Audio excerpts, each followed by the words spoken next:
So, James, first of all, welcome to the show. It's nice to be here. Thank you for having me. It's great. Yeah, we love showcasing local artists on this radio station and on this show in particular. So, for those who are tuning in for the first time, go on, James Reidy. Who is James Reidy? James Reidy, Birmingham born, singer-songwriter. I'd say like the stuff I released so far, maybe sort of alternate pop in style. Lots of influences, things from like John Mayer, it's like Ed Sheeran. I love what like Sam Fender's doing right now. So there's definitely some pop, some like rock and roll, some blues influences in there. So coming out of Birmingham, just been doing my thing for the last sort of a couple of years, and we're just rolling on through really. I always ask this question because, and it always makes me grumpy when I hear the answer from all of our guests, particularly the local musical artists. How old are you? I'm 26. Oh, stop it! Hey. No, I'm 26 and looking good for it. I said to a bro of mine, I turned 25 last week or the week before, and I said my 25th year was my favourite year until my 26th. So we're having a grand old time at 26. I'm not long to turn 26. Just started my 39th. There you go, bro. Well, it doesn't make too much difference. Like, age is relative anyway. It's a number, isn't it? That's all it is. It's a number. It really is. You look at like 20-year-olds, they act like they've lived a lifetime. And maybe they have lived a lifetime or several, depending on what you believe. My children officially think of me as old. So, but there we go. That's by the by. So, obviously, music. You don't just fall into music. Obviously, it's within you. It's an ingrained passion. Where did you first discover this, and when did you first discover it? So I think the thing with me, like in terms of like music, I think I got into it really late. Like I sung when I was younger, but it was always something like I kind of like suppressed and kind of hid away. And then I think like I did other things. Like I had like other jobs or another job, and I was just kind of like, I just think like I was doing other things, and I didn't have that sense of fulfillment, and I was lacking that sense of fulfillment in my life. And obviously like singing was always something I enjoyed, like I knew I was good at, but as I said, I kind of hid away. And I kind of made this conscious decision to sort of like learn to play the guitar. And it was just like a slow period from then. And then I got to a point in my life with what I was doing, and then I wasn't happy with like the direction my life was taking. So I decided I needed a change, and I sort of looked at myself and said, well, what do I really want to do? And I just said like, well, the only thing I really want to do and pursue is music. At that stage, I couldn't play like a C chord on guitar. I could never play really like gig live in front of an audience in terms of like my own, especially my own stuff. So like, I think it was that kind of like, right, I'm just going to go and do this, and kind of went at it. And then, I've just been like going from there, so going since then really. So was there a day or a specific moment where you thought, right, that's it, I'm stopping whatever I'm doing now and I'm going after this dream? Oh yeah, I mean, I left a job that I was doing before. Like I physically left that job with like nothing else to kind of like to fall back on, nothing else to do. So I suppose you could say that was a defining moment. But I think when I don't necessarily believe anything in life's like one big defining moment. Like I think like there's decisions that you can make and decisions that can have huge impact and shape your life completely. But like I think it's those series of kind of like decisions and leaps of faith and things like that you kind of like, or moments in your life where you kind of like go, right, I'm going to make a decision to like go and make that phone call or attend this event or go to this place. And I think like it's all wrapped up in that. So I think that there's certainly not defining moments, but I think like, there's many and multiple, if that makes sense. You mentioned influences before. Obviously, Ed Sheeran is a name that's on everyone's. I'm going to throw a name at you now that when I was listening to your music, that this is who this reminds me of, and you're going to go, he knows nothing about music, but I'm going to throw the name at you right now, and that's Newton Faulkner. You know what? I think someone has said this to me before. There's a bit of Newton Faulkner in you, mate. I don't mind saying. Is this a band? Is this like a solo artist? He's a solo artist. He wears a sort of. I mean, it was out around about 2007, 2008 was when he was prominent in the charts. When I was about your age, then, and it's an artist that definitely struck a chord with me. And I was listening to your stuff.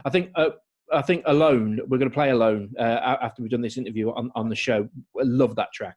I heard that and I'm thinking, this sounds like Newton Faulkner. This is really awesome. Yeah. So Newton Faulkner, if you want to check him out, Newton Faulkner is your man. I mean, on that, in terms of like influences, I think like everyone probably like immediately jumps on the Ed Sheeran thing, like mainly because of the hair. But I think Surely what I'm not. saying, absolutely, like, well, this is the thing, like in terms of like my kind of music direction, like obviously there's a touch and there's influence in there, but like there's so many other spectrums. You know, there is, as I said, there is a pop element to the tunes, but like I'm drawing influences from so many different elements. And I think when you listen to the tunes, especially I think what I've released now, like 5 tunes, like I think you'd struggle to peg me in a genre. Like because across the 5 tunes we're dipping into so many different things, and it only continues like that. Some of the stuff I'm sitting on again is like variety and incorporating certain styles and genres from sort of like things that people wouldn't necessarily expect from me. But no, I will check that out. Absolutely. Got a picture of you right behind me here. For those who are watching this on YouTube, and those who can't see it, obviously, who are listening to it on the radio right now. When is this from? That was from December 12th at the Castle and Falcon. I think that was my last like proper live show, if that makes sense. I could gig after that. That was my last sort of like full live show. And do you prefer studio work, or do you prefer getting on stage? I mean, like, I think you can't have one without the other, if that makes sense. Like, they just go hand in hand. Like, I think I enjoy both aspects, and sometimes it's nice to be in the studio. But I think if you were constantly in the studio, you'd miss the live, and you'd be constantly live, you'd miss the studio. And what I'm saying, you can't really do the live without the studio. So I think it's all encompassing, really. But like certainly, like myself, like I am a live artist. I am, I do miss like getting in front of live audiences, and you cannot recreate that like energy, that buzz of just being like in a room full of people, like incredible music. Like you can't recreate that in any other way other than when people are just coming together like in person and as one kind of thing. And unfortunately, there's no immediate sign of a return to that. I mean, I think we're probably touching on let the music back kind of like like sort of like movement. But I honestly think like you can't go on much longer without it. In terms of what we are allowed to do, I think you look at certain aspects now and say, well, if you're allowed to sit in pubs and restaurants, like you should be allowed to sit and enjoy music. And I think like in terms of like industry as a whole, I think like in terms of what the industry contributes to the economy. And I think there's like this big whole thing of like who was allowed to work and who's key to society and who whatever else. Like, and I had this conversation with family. I was kind of like, have any of you gone a day without listening to some form of music? Whether even if you haven't deliberately listened to music, you've been on games, TV shows, movies. And I think kind of like in terms of what it like contributes to life, to the economy, I think like, it's a situation where, first hand in hand, yeah, we've got to get it to a position where, people can continue and make sure they maintain their businesses. And I think the big thing with the movement as well, we're talking a lot about venues and live events, but I think like, musicians and artists as well are also at like the forefront of this. Like musicians just aren't being allowed to gig live. So like, I think it's that kind of like, again, save the venues, but I think also like the artists and musicians, it's really important to look after those guys as well. £4.5 billion the live music industry brings to the economy, and the government keep telling us it's all about the economy, that we've got to get started again. And you'd think they'd be wise not to ignore that, quite frankly.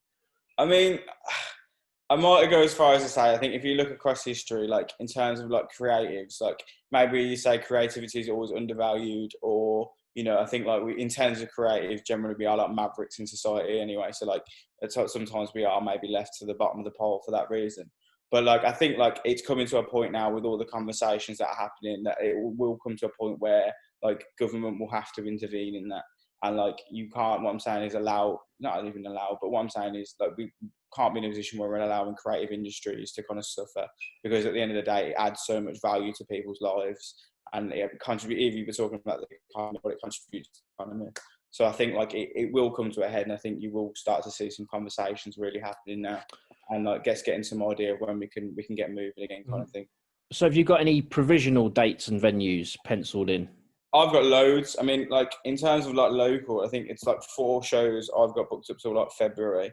Like that's like a variety of like that's just locally, like Birmingham. But that's the mixed of like supports and headlines. But like it's all kind of obviously like very tentative. Like the very near ones, you're kind of thinking very up in the air. But hopefully, I think the most important thing we need is just clarity. So, like, I think, like, if they turn around and say, okay, from, you know, you're talking about pubs and restaurants and gyms and things like that. Like, to be honest, I don't really pay too much. I don't really pay any attention to the news, to be honest. I kind of, like, don't watch it. But, like, I pick up little nuggets and find out what's going on here and there. So I'm saying, you know, if restaurants and pubs and whatever else, if they're saying, right, pubs and restaurants open this weekend, 2 weeks. I saw, I think earlier, gyms are open. Like, and then you've got to go into what, so even if they say, right, a month time, we can start to get some people in the room, even if they want to socially distance people. Like, we just need sort of timeline and something people can move towards, if that makes sense. It's kind of like blanket silence doesn't really help anyone. Yeah, I think that they've got to reasonably sort of build up. We haven't gone. We're not going to go. Realistically, we're not going to go from lockdown to moshing in the front row, are we? Let's be realistic about it. But let's hope they can sort something out and get that train moving again. Like I said, James, we love what you do and we love playing the music, and we're delighted to have you on the show. Thank you very much. No, thank you very much for having me. Absolutely anytime.